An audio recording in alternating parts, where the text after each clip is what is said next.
ಜ್ಞಾನಾನಂದಮಯಂ ದೇವಂ ನಿರ್ಮಲಂ ಸ್ಫಟಿಕಾಕೃತಿಂ ಆಧಾರಂ ಸರ್ವವಿದ್ಯಾನಾಂ ಹಯಗ್ರೀವ ಉಪಾಸ್ಮಹೆ. ನನ್ನ ಸಮಸ್ತ ಆರಾಧ್ಯಂ ಚಾನಲ್ ವೀಕ್ಷಕರೆಲ್ಲರಿಗೂ ಕೂಡ ವಿಭಾ ಶೆಟ್ಟಿ ಮಾಡುವ ನಮಸ್ಕಾರಗಳು. ಮಾಸ ಭವಿಷ್ಯ ಕಾರ್ಯಕ್ರಮಕ್ಕೆ ತಮಗೆಲ್ಲರಿಗೂ ಸ್ವಾಗತ. ಈ ತಿಂಗಳು ಅಂದರೆ ಫೆಬ್ರವರಿ 2026ರ ಮಾಸ ಭವಿಷ್ಯ ಕಾರ್ಯಕ್ರಮಕ್ಕೆ ತಮಗೆಲ್ಲರಿಗೂ ಸ್ವಾಗತ. ಈ ತಿಂಗಳಲ್ಲಿ ಪ್ರಮುಖವಾದ ಒಂದು ಹಬ್ಬ ಅಂತ ನಾವು ನೋಡೋದಾದರೆ ಮಹಾಶಿವರಾತ್ರಿ ಹಬ್ಬನ ನಾವು 15ನೇ ತಾರೀಕು ಆಚರಿಸ್ತಾ ಇದ್ದೀವಿ. ಹಾಗೆ ಗ್ರಹಗಳ ಸ್ಥಾನಮಾನ ಹೇಗಿದೆ ಅನ್ನೋದನ್ನ ತಿಳ್ಕೊಂಡು ತದನಂತರ ದ್ವಾದಶ ರಾಶಿಗಳ ಭವಿಷ್ಯ ಹೇಗಿದೆ ಈ ತಿಂಗಳಲ್ಲಿ ಅನ್ನೋದನ್ನ ನೋಡೋಣ. ಇನ್ನು ಗ್ರಹಗಳ ಸ್ಥಾನಮಾನ ಹೇಗಿದೆ, ಏನು ಬದಲಾವಣೆ ಆಗ್ತಿದೆ ಅಂತ ನೋಡೋದಾದರೆ ನಾವು ಆಗಲೇ ಗೊತ್ತಿರೋಂಗೆ ಜನವರಿ ತಿಂಗಳಲ್ಲಿ 4 ಗ್ರಹಗಳು ತನ್ನ ಪತನ ಬದಲಾವಣೆ ಮಾಡಿತ್ತು. ಅಂದರೆ ಧನಸ್ಸು ರಾಶಿಯಿಂದ ಮಕರ ರಾಶಿಗೆ ತನ್ನ ಪ್ರವೇಶನ ಬೆಳೆಸಿತ್ತು. ಅದೇ ರೀತಿಯಾಗಿ ಮತ್ತೆ ಇದೇ 4 ಗ್ರಹಗಳು ಏನು ಮಕರ ರಾಶಿನಲ್ಲಿದೆ ಅದೆಲ್ಲನೂ ಕುಂಭರಾಶಿಗೆ ತನ್ನ ಪ್ರವೇಶನ ಬೆಳೆಸ್ತಾ ಇದೆ. ಅದು ಯಾವ್ದು ಯಾವ ಸಮಯದಲ್ಲಿ ಅನ್ನೋದನ್ನ ನೋಡೋಣ. ಮೊದಲನೇದಾಗಿ ಫೆಬ್ರವರಿ 6ನೇ ತಾರೀಕು ಶುಕ್ರ ಗ್ರಹವು ಮಕರ ರಾಶಿಯಿಂದ ಕುಂಭರಾಶಿಗೆ ತನ್ನ ಪ್ರಯಾಣನ ಬೆಳೆಸ್ತಾ ಇದೆ. ತದನಂತರ ಅದೇ ಫೆಬ್ರವರಿ 8ನೇ ತಾರೀಕು ಬುಧ ಗ್ರಹವು ಕೂಡ ಮಕರ ರಾಶಿಯಿಂದ ಕುಂಭರಾಶಿಗೆ ತನ್ನ ಪ್ರಯಾಣನ ಬೆಳೆಸ್ತಿದೆ. ಹಾಗೆ ಅದೇ ಫೆಬ್ರವರಿ 13ನೇ ತಾರೀಕು ಸೂರ್ಯ ಮಕರ ರಾಶಿಯಿಂದ ಕುಂಭರಾಶಿಗೆ ತನ್ನ ಪ್ರಯಾಣನ ಬೆಳೆಸಿದ್ರೆ ತಿರ್ಗಾ ಬುಧ ಗ್ರಹವು ಇದೇ 25ನೇ ತಾರೀಕು ಮತ್ತೊಂದು ಸತಿ ತನ್ನ ಬದಲಾವಣೆನ ಮಾಡ್ತಾ ಇದೆ. ಅದೇ 25ನೇ ತಾರೀಕು ಫೆಬ್ರವರಿ 25ನೇ ತಾರೀಕು ಕುಂಭರಾಶಿಯಿಂದ ಮೀನರಾಶಿಗೆ ತನ್ನ ಪ್ರಯಾಣನ ಬೆಳೆಸ್ತಿದೆ. ಇನ್ನು ಏನು ಶನಿ ಗ್ರಹವು ಅದೇ ಮೀನರಾಶಿನಲ್ಲಿ ಸ್ಥಿತನಾಗಿದ್ದು, ಗುರುಗ್ರಹವು ಅದೇ ಮಿಥುನ ರಾಶಿನಲ್ಲಿ ಸ್ಥಿತನಾಗಿರ್ತಾನೆ. ಹಾಗೂ ರಾಹು ಕುಂಭರಾಶಿನಲ್ಲಿ, ಕೇತು ಬಂದು ಸಿಂಹರಾಶಿನಲ್ಲಿ ಸ್ಥಿತನಾಗಿರ್ತಾನೆ. ಹಾಗಿದ್ರೆ 12 ರಾಶಿಗಳ ಮೇಲೆ ಏನೆಲ್ಲ ಪರಿಣಾಮಗಳು ಬೀಳ್ತಿದೆ ಅನ್ನೋದನ್ನು ನೋಡೋಣ ಬನ್ನಿ. ಇನ್ನು 2026 ಫೆಬ್ರವರಿ ತಿಂಗಳಲ್ಲಿ ಕನ್ಯಾ ರಾಶಿಯವರ ಫಲಾನುಫಲಗಳು ಹೇಗಿರುತ್ತೆ ಅಂತ ನೋಡೋದಾದರೆ ನೋಡಿ, ನಿಮ್ಮ ರಾಜ್ಯಾಧಿಪತಿ ಆಗಿರುವಂತಹ ಬುಧ ಗ್ರಹವು 5ನೇ ಮನೆಯಲ್ಲಿ ಸಂಚಾರನ ಮಾಡ್ತಾ ಇದೆ. ಸೊ ಇದೊಂದು ಅದೃಷ್ಟಕರವಾದ ಒಂದು ಸಮಯ ಅಂತಲೇ ಹೇಳ್ಬೋದು. ಯಾಕೆ ಅಂತಂದರೆ 5ನೇ ಮನೆ ಅನ್ನೋದು ಒಂದು ಪೂರ್ವ ಪುಣ್ಯ ಸ್ಥಾನ ಅಂತ ಕೂಡ ನಾವು ಹೇಳ್ತೀವಿ. ಸೊ ನಿಮ್ಮ ರಾಶಾಧಿಪತಿನೇ 5ನೇ ಮನೆಯಲ್ಲಿ ಸಂಚಾರ ಮಾಡ್ತಾ ಇರೋದ್ರಿಂದ ಸ್ವಲ್ಪ ಎಲ್ಲ ಕೆಲಸಗಳಲ್ಲೂ ಕೂಡ ಸ್ವಲ್ಪ ಏಳಿಗೆ ಆಗುತ್ತೆ. ಯಾವಾಗ ಒಂದಷ್ಟು ದಿವಸಗಳ ಕಾಲ ನಿಮಗೆ ಏನು ಕೆಲವೊಂದು ಸಮಸ್ಯೆಗಳಿತ್ತು ಆ ಎಲ್ಲ ಸಮಸ್ಯೆಯಿಂದ ಈಚೆ ಬರುವಂಥ ಒಂದು ಟೈಮ್ ಇದಾಗಿರುತ್ತೆ. ಯಾಕೆ ಅಂತಂದರೆ ನೋಡಿ, ನಿಮ್ಮ 2ನೇ ಮನೆ ಅಧಿಪತಿ ಆಗಿರುವಂತಹ ಶುಕ್ರ ಗ್ರಹನೂ ಕೂಡ ಅದೇ ಮನೆಯಲ್ಲಿ ಸಂಚಾರ ಮಾಡ್ತಾ ಇರೋದ್ರಿಂದ ಎಲ್ಲ ಒಟ್ಟು ಜಾಸ್ತಿ ಗ್ರಹಗಳು ಅಂದರೆ 4 ಗ್ರಹಗಳು ಕೂಡ ನಿಮ್ಮ 5ನೇ ಮನೆಯಲ್ಲಿ ಸಂಚಾರ ಮಾಡ್ತಾ ಇರೋದ್ರಿಂದ ಒಂದು ಆ ಭಾವಕ್ಕೆ ಒಂದು ಶುಭವಾದ ಒಂದು ಸಮಯ ಅಂತ ಹೇಳ್ಬೋದು.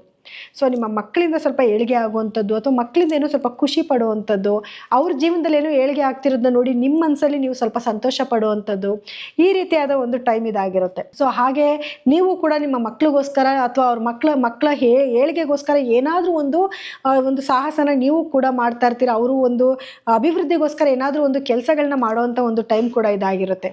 ಹಾಗೆ ಸ್ವಲ್ಪ ದಿನಗಳ ಅಂದರೆ ಅರ್ಧ ತಿಂಗಳ ನಂತರ ಅದು 5ನೇ ಮನೆಯಿಂದ 6ನೇ ಮನೆಗೆ ತನ್ನ ಪ್ರವೇಶನ ಬೆಳೆಸಿದಾಗ, ಎಲ್ಲ ಗ್ರಹಗಳು ಕೂಡ ಪ್ರವೇಶನ ಬೆಳೆಸಿದಾಗ ನಿಮಗೆ ಏನೆಲ್ಲ ಕೋರ್ಟಲ್ಲಿ ಕೇಸ್ ಇತ್ತು ಅಂತಂದರೆ ಅದರಲ್ಲಿ ಸಕ್ಸಸ್ ಆಗುವಂಥದ್ದು, ಯಾರೆಲ್ಲ ವಿದ್ಯಾರ್ಥಿಗಳು ಕಾಂಪಿಟೇಟಿವ್ ಎಕ್ಸಾಮ್ ಬರೀತಿದ್ರೆ ಅದರಲ್ಲಿ ಯಶಸ್ಸು ಸಿಗುವಂಥದ್ದು, ಅದರಲ್ಲೂ ಕೂಡ ಯಾರೆಲ್ಲ ಗೌರ್ಮೆಂಟ್ ರಿಲೇಟೆಡ್ ವರ್ಕ್ನ ಮಾಡ್ತಾ ಇದ್ದೀರಾ ಅಥವಾ ಅದರಲ್ಲಿ ಏನಾದರೂ ಪ್ರಮೋಷನ್ಸ್ ಬೇಕು ಅಂತ ಪ್ರಯತ್ನ ಪಡ್ತಾ ಇದ್ದೀರಾ, ಅವರೆಲ್ಲರಿಗೂ ಕೂಡ ಒಂದು ಶುಭ ಸುದ್ದಿ ಅಂತ ಹೇಳ್ಬೋದು. ಸೊ ಈ ಟೈಮಲ್ಲಿ ನೀವು ಪ್ರಯತ್ನ ಪಟ್ಬಿಟ್ರೆ ಖಂಡಿತವಾಗ್ಲೂ ನಿಮಗೆ ಅದು ಒಳಿತಾಗ್ತಾ ಹೋಗ್ತಾ ಇರುತ್ತೆ. ನೋಡಿ, ಗುರುವಿನ ದೃಷ್ಟಿ ನಿಮ್ಮ 4ನೇ ಮನೆ ಮೇಲೆ ಬೀಳ್ತಿರೋದ್ರಿಂದ ಇವಾಗ ಯಾರೆಲ್ಲ ಒಂದು ಭೂಮಿ ತಗೋಬೇಕು ಅಂತ ಅಂದ್ಕೊಂಡಿದ್ರೆ ಅಥವಾ ಮನೆ ತಗೋಬೇಕು ಅಂದ್ಕೊಂಡಿದ್ರೆ ಅಥವಾ ಮನೆ ರಿನೋವೇಟ್ ಮಾಡಿಸ್ಬೇಕು ಅಂದ್ಕೊಂಡಿದ್ರೆ ಅವರೆಲ್ಲರಿಗೂ ಒಂದು ಒಳ್ಳೆ ಟೈಮ್ ಆಗಿರುತ್ತೆ.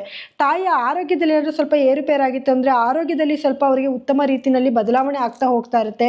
ಹಾಗೆ 6ನೇ ಭಾವದಲ್ಲಿ ಇಷ್ಟು ಗ್ರಹಗಳ ಸಂಚಾರ ಇದ್ದರೂ ಕೂಡ ಗುರುವಿನ ಒಂದು ದೃಷ್ಟಿ ಕೂಡ ಅದ್ರ ಮೇಲೆ ಬೀಳ್ತಾ ಇರೋದ್ರಿಂದ ಸ್ವಲ್ಪ ಯಾರಿಗಾದ್ರೂ ಪ್ರಮೋಷನ್ಗೆ ಏನಾದರೂ ತುಂಬ ವೆಯ್ಟ್ ಮಾಡ್ತಾ ಇರಿ ತುಂಬ ದಿನಗಳೇನಂದರೆ ಪ್ರಮೋಷನ್ ಆಗುವಂಥ ಟೈಮ್ ಕೂಡ ಇದಾಗಿರುತ್ತೆ. ಕನ್ಯಾ ರಾಶಿಯವರಿಗೆ ತುಂಬ ಉತ್ತಮವಾದ ಒಂದು ಸಮಯ ಅಂತಲೇ ಹೇಳ್ಬೋದು. ಹಾಗೆ ನೀವೇನಾದರೂ ಬ್ಯಾಂಕಲ್ಲಿ ಲೋನ್ಗೆ ಅಪ್ಲೈ ಮಾಡಿದರೆ ಲೋನ್ಗಳು ಸ್ಯಾಂಕ್ಷನ್ ಆಗುತ್ತೆ ಅಥವಾ ಸಾಲ ತೀರ್ಸೋಕ್ಕೂ ಕೂಡ ಒಂದು ಒಳ್ಳೆ ದಾರಿ ಆಗುತ್ತೆ. ಅದೇ ರೀತಿಯಲ್ಲಿ ಸ್ವಲ್ಪ ಆರೋಗ್ಯದಲ್ಲಿ ಸಮಸ್ಯೆಗಳು ಕೂಡ ಬರುತ್ತೆ. ಅಂದರೆ ನರಕ್ಕೆ ಸಂಬಂಧಪಟ್ಟಿರೋದಾಗಿರ್ಬೋದು ಅಥವಾ ಹೀಟಿಗೆ ಸಂಬಂಧಪಟ್ಟಿರುವಂಥದ್ದಾಗಿರ್ಬೋದು, ಈ ರೀತಿಯಾದ ಕೆಲವೊಂದು ಸಮಸ್ಯೆಗಳು, ಸ್ಕಿನ್ ಡಿಸೀಸ್ ಆಗಿರ್ಬೋದು, ಈ ರೀತಿ ಕೆಲವು ಸಮಸ್ಯೆಗಳು ಕೂಡ ನಿಮಗೆ ಬರುತ್ತೆ. ಸೊ ಹಾಗಾಗಿ ಅದ್ರ ಕಡೆನೂ ಸ್ವಲ್ಪ ನೀವು ಗಮನ ಕೊಡಬೇಕಾಗಿ ಬರುತ್ತೆ. ಅಂದರೆ ಯಾವುದೂ ಡೆವಲಪ್ಮೆಂಟ್ ಆಗಕ್ಕೆ ಬಿಡ್ದಿರಾ, ಸ್ವಲ್ಪ ಆಗಿಂದಾಗಲೇ ಅದಕ್ಕೆ ಪ್ರಿಕಾಷನ್ ತೊಗೊತಾ ಇದ್ದರೆ ಅದರಿಂದ ಖಂಡಿತವಾಗ್ಲೂ ನೀವು ಈಚೆ ಕಡೆಗೆ ಬರ್ತೀರಾ. ಯಾಕಂದರೆ ರಾಹುವಿನ ಸಂಚಾರನೂ 6ನೇ ಮನೆಯಲ್ಲೇ ಇರೋದ್ರಿಂದ ಸ್ವಲ್ಪ ಕೆಲಸದಲ್ಲಿ ಅಭಿವೃದ್ಧಿ ಕೊಡ್ತಾನೆ ಅಥವಾ ಔಟ್ ಆಫ್ ಕಂಟ್ರಿಗೆ ಹೋಗುವಂಥ ಚಾನ್ಸಸ್ನ ಕೊಡ್ತಾನೆ. ಹಾಗೆ ಇನ್ನು ಕೆಲವ್ರಿಗೆ ಏನಾಗುತ್ತೆ ಅಂತಂದರೆ ಏನು ಔಟ್ ಆಫ್ ಕಂಟ್ರಿಯಿಂದ ಹಣ ಬರುವಂಥದ್ದಾಗಿರ್ಬೋದು, ಈ ರೀತಿಯೂ ಕೂಡ ಆಗ್ತಾ ಇರುತ್ತೆ. ಅದೇ ಥರ ಸ್ಕಿನ್ ಡಿಸೀಸ್ ಬರುವಂಥ ಚಾನ್ಸಸ್ ಕೂಡ ಇರುತ್ತೆ. ಸೊ ಎಲ್ಲನೂ ಕೂಡ ಮಿಕ್ಸ್ ಆಗಿರುವಂಥ ಒಂದು ಟೈಮು. ಅಂದರೆ ಆರೋಗ್ಯದ ಕಡೆ ಮಾತ್ರ ಸ್ವಲ್ಪ ಗಮನ ಕೊಡಬೇಕಾಗಿ ಬರುತ್ತೆ, ಯಾವುದನ್ನು ನೆಗ್ಲೆಕ್ಟ್ ಮಾಡೋಕ್ಕೆ ಹೋಗಬೇಡಿ.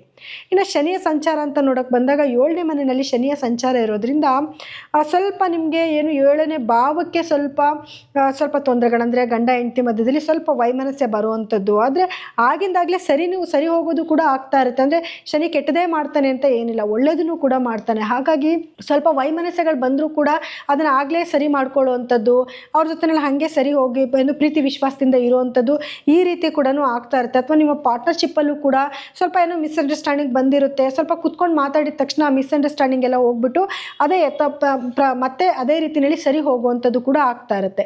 ಇನ್ನು ಗುರುವಿನ ಸಂಚಾರ ಅಂತ ನೋಡೋಕೆ ಬಂದಾಗ, ಗುರು ನಿಮ್ಮ 10ನೇ ಮನೆಯಲ್ಲಿ ಸಂಚಾರ ಮಾಡ್ತಾ ಇರೋದ್ರಿಂದ ಇದೊಂದು ಶುಭವಾದ ಸಮಯ ಅಂತ ಹೇಳ್ಬೋದು. ಕೆಲಸದಲ್ಲಿ ತುಂಬ ಅಭಿವೃದ್ಧಿ ಕೊಡ್ತಾನೆ. ಅದರಲ್ಲೂ ಯಾರೆಲ್ಲ ವ್ಯಾಪಾರಸ್ಥರಿದ್ದಾರ, ಯಾರೆಲ್ಲ ಬಿಸ್ನೆಸ್ ಮಾಡ್ತಾ ಇದ್ದೀರಾ ಅವರೆಲ್ಲರಿಗೂ ಕೂಡ ಒಂದು ಉತ್ತಮವಾದ ಸಮಯ ಅಂತಲೇ ಹೇಳ್ಬೋದು. ಒಳ್ಳೊಳ್ಳೆ ಆಪರ್ಚುನಿಟೀಸ್ನ ತೊಗೊಂಬಂದು ಕೊಡ್ತಾನೆ. ಹಾಗೆ ಅದನ್ನು ನೀವು ಸದುಪಯೋಗ ಪಡಿಸ್ಕೊಳ್ಳೋದು ಕೂಡ ನಿಮ್ಮ ಕೈನಲ್ಲೇ ಇರುತ್ತೆ.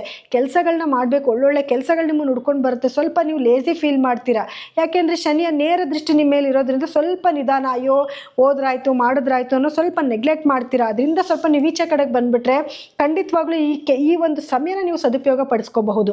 ಸೊ ಒಳ್ಳೆ ಆಪರ್ಚುನಿಟೀಸ್ನ ತೊಗೊತೀರಾ, ಕೆಲಸದಲ್ಲಿ ಅಭಿವೃದ್ಧಿ ಆಗ್ತಾ ಇರುತ್ತೆ, ಒಳ್ಳೊಳ್ಳೆ ಕೆಲಸಗಳು ಬರುತ್ತೆ. ಅದು ಎಲ್ಲನೂ ಕೂಡ ನೀವು ಉಪಯೋಗ ಮಾಡ್ಕೋಬೋದು. ವಿದ್ಯಾರ್ಥಿಗಳಿಗೂ ಕೂಡ ಎಜುಕೇಷನಲ್ಲಿ ತುಂಬ ಮುಂದಿರ್ತೀರಾ, ಒಂದು ಒಳ್ಳೆ ಸಮಯ ಅಂತಲೇ ಹೇಳ್ಬೋದು. ಯಾರೆಲ್ಲ ಏನು ಸೆಕೆಂಡ್ PUC ಅಥವಾ 10th ಎಕ್ಸಾಮ್ಸ್ ಬರೀತಿದ್ದೀರಾ, ಅದರಲ್ಲೂ ಅವ್ರು ಕನ್ಯಾ ರಾಶಿನಲ್ಲಿದ್ದಾರೆ ಅಂದರೆ ಅವರೆಲ್ಲರಿಗೂ ಕೂಡ ಒಂದು ಒಳ್ಳೆ ಟೈಮ್ ಆಗಿರುತ್ತೆ. ಸೊ ಅವರೆಲ್ಲರಿಗೂ ಕೂಡ ನಾನು ಆಲ್ ದ ಬೆಸ್ಟ್ ಕೂಡ ಹೇಳ್ತೀನಿ. ಸೊ ಹಾಗಾಗಿ ಈ ಒಂದು ಸಮಯನ ನೀವು ಸದುಪಯೋಗ ಪಡಿಸ್ಕೊಳ್ಳಿ.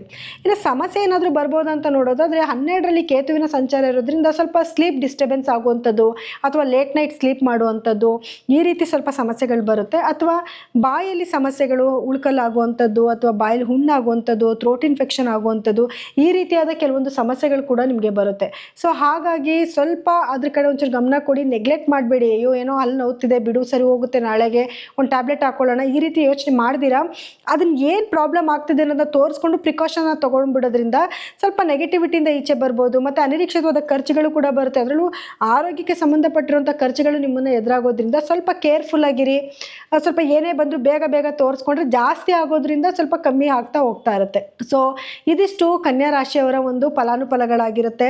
ಸೊ ನಿಮಗೆ ಏನು ಪರಿಹಾರವಾಗಿ ಏನು ಮಾಡ್ಕೊಬೇಕು ಅಂತ ನೋಡೋದಾದರೆ, ಮೊದಲನೇದಾಗಿ ನೀವು ಪ್ರತಿದಿನ ವಿಷ್ಣು ಸಹಸ್ರನಾಮ ಕೇಳುವಂಥದ್ದು, ಅಥವಾ ಯಾವುದಾದ್ರೂ ವಿಷ್ಣುವಿಗೆ ಸಂಬಂಧಪಟ್ಟಿರೋ ಒಂದು ದೇವಸ್ಥಾನಕ್ಕೆ ಹೋಗಿ 10 ನಿಮಿಷ ಕೂತ್ಕೊಂಡು ಮೆಡಿಟೇಷನ್ ಮಾಡ್ಕೊಂಡು ಬರುವಂಥದ್ದು.